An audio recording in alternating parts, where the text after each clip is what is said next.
స్థానిక శాసనసభ్యురాలు సునీత శ్రీనివాస్ గారి ఆత్మీయులు బంధుమిత్రులు శ్రీనివాస్ గారి కోసం వచ్చేసినటువంటి అందరికీ పేరు పేరుగా నమస్కారం తెలియజేస్తా ఉన్నాం. పార్టీకి శ్రీనివాస్ లాంటి నాయకుడు కోల్పోవడం అనేది బీఆర్ఎస్ పార్టీకి తీరని లోటు. శ్రీనివాస్ చాలా నిజాయితీ కలిగినటువంటి ఒక మంచి నాయకుడు. నర్సాపూర్ నియోజకవర్గంలో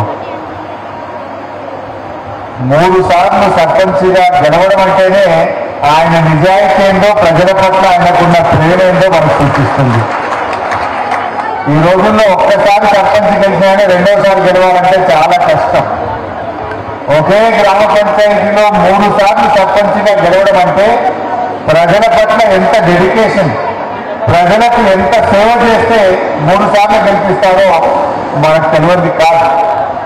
అంటే ఒక మంచి మనిషి. ఆయన చాలాసార్లు నాకు సునీతా లక్ష్మారెడ్డి గారు చెప్పేవారు, మదన్ రెడ్డి గారు కూడా చెప్పేవారు, అసలు కుటుంబం కంటే కూడా గ్రామం కోసం ప్రతిరోజు కూడా తపన పడే వ్యక్తి. ప్రజలకు ఎవరికి కష్టం వచ్చినా తన కష్టంగా భావిస్తూ ప్రజలకు సేవ చేసేటువంటి ఒక మంచి మనిషి శ్రీనివాస్ గారు. బీఆర్ఎస్ పార్టీకి కూడా ఒడిదుడుకులు వచ్చినాయి, కష్టాలు వచ్చినాయి, ఆయనకు ఎన్నో ఆఫర్లు వచ్చినాయి. ఏ ఆఫర్ వద్దు, నాకు కేసీఆర్ నాయకత్వమే కావాలి, బీఆర్ఎస్ పార్టీ కావాలని చెప్పి చాలా నిజాయితీగా నిలబడ్డటువంటి ఒక మంచి నాయకుడు. ఇక ఆయన విగ్రహాన్ని ప్రారంభించుకోవడం నాకు కూడా చాలా సంతోషంగా ఉంది. మా చంద్రనాయక్ గారు విగ్రహం పెట్టించినందుకు వారికి కూడా నేను అభినందిస్తా ఉన్నాను. ఆ రోజు చనిపోయినప్పుడు కూడా సునీత గారు ఫోన్ చేసి మీరు వెళ్ళాలి, ఒక మంచి నాయకుడు అన్న సునీతా లక్ష్మారెడ్డి గారు ఫోన్ చేస్తే నేను అర్జెంటుగా బయలుదేరి ఆ రోజు గ్రామానికి రావడం జరిగింది. మొన్న కూడా సునీత గారు ఫోన్ చేసి చాలా మంచి నాయకుడు, విగ్రహావిష్కరణకు మీరు తప్పకుండా రావాలి అన్నారు. నిజంగా ఇలాంటి ఒక మంచి కార్యకర్తకు వెళ్తే ఆయన ఆత్మ శాంతి చేకూరుతుందని చెప్పి నేను ఇలా వీలు చేసుకొని కార్యక్రమానికి రావడం జరిగింది. ఎందుకంటే కార్యకర్తలు నాయకులే పార్టీకి చాలా ముఖ్యం. ఆయన మంచి ప్రజాసేవ చేస్తూ ఉద్యమంలో కానీ అభివృద్ధిలో కానీ నిరంతరం పనిచేసేటువంటి వ్యక్తి.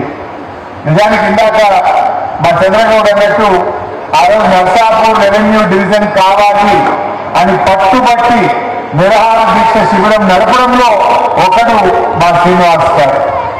ఆ రోజు వెంకటలక్ష్మి కూడా సార్ మాకు డివిజన్ కావాలి అన్నది చాలా గట్టిగా అడిగిందంటే ఎవరి కోసం అడిగింది? వెంకటలక్ష్మి ఇంటికి వచ్చేది ఉందా? శ్రీనివాస్ ఇంటికి వచ్చేదేమన్నా ఉందా? నర్సాపూర్ రెవెన్యూ డివిజన్ అయితే నర్సాపూర్ ప్రజలకు మేలు జరుగుతుంది అని చెప్పి ఆ ప్రజల కోసం వాళ్ళు మాట్లాడినటువంటిది ఈరోజు నేను గుర్తు చేసుకుంటా ఉన్నా. అంటే అలాంటి మంచి మనిషి. ఇలా గ్రామం కూడా ఎంతో చక్కగా అభివృద్ధి చేశారు.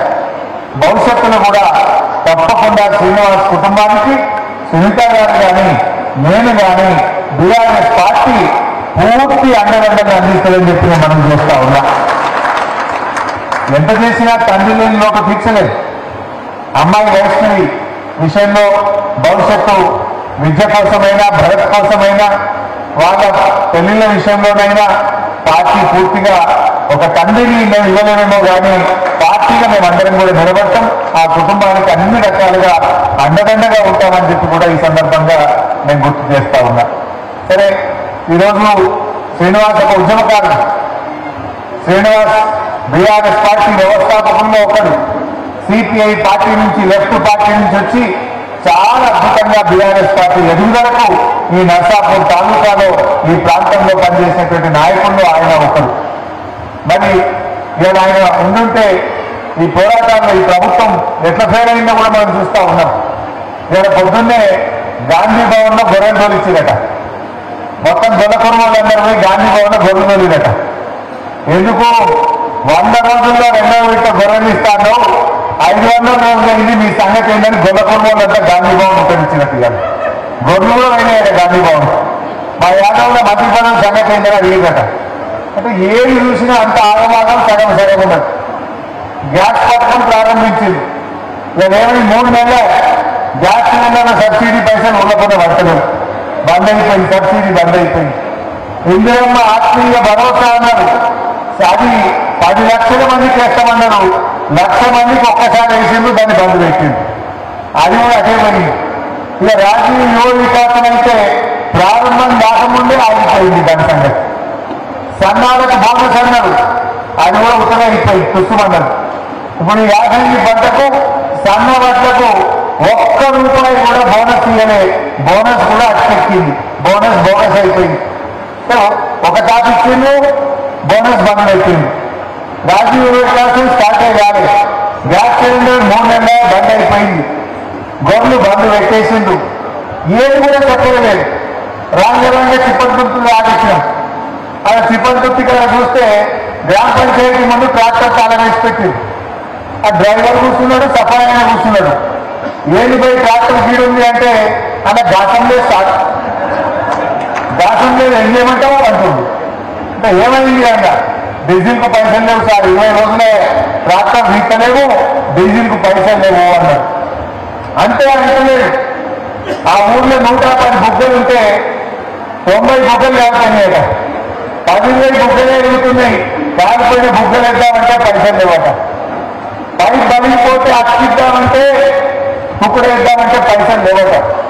మంచినీళ్ళు రాకపోయినా దిక్కు లేదు, బుగ్గలు అడిగిపోతే అడిగేటోడు లేదు. చెత్త ట్రాక్టర్ బంద్ అయిపోయింది. కేసీఆర్ గారు దేశానికే ఆదర్శంగా తెలంగాణ నిలిపింది. ప్రతి ఊరుకు ప్రతి తండాకు ట్రాక్టర్ ఉన్న రాష్ట్రం ఏదైతే భారతదేశంలో అది తెలంగాణ రాష్ట్రం.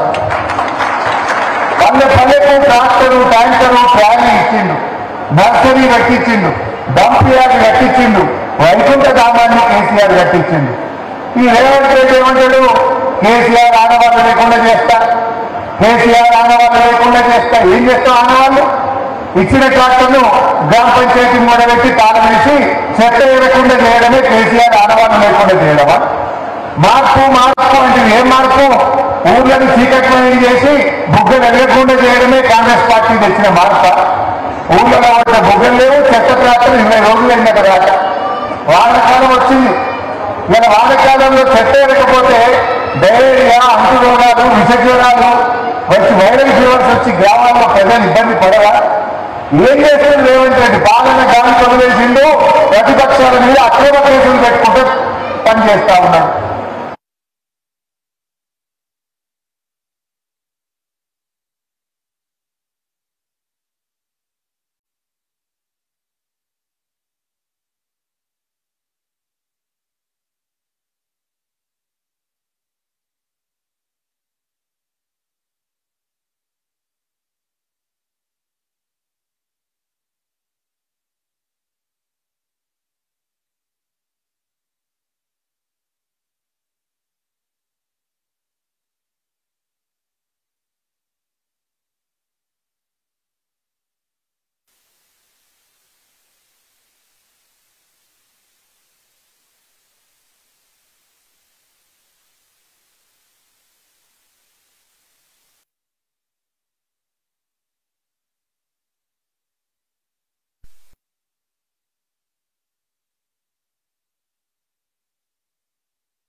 जोहार श्रीनिवास गाరికి अमर है సోదరిమణి గౌరవనీయులు స్థానిక శాసనసభ్యురాలు శ్రీనివాస్ గారి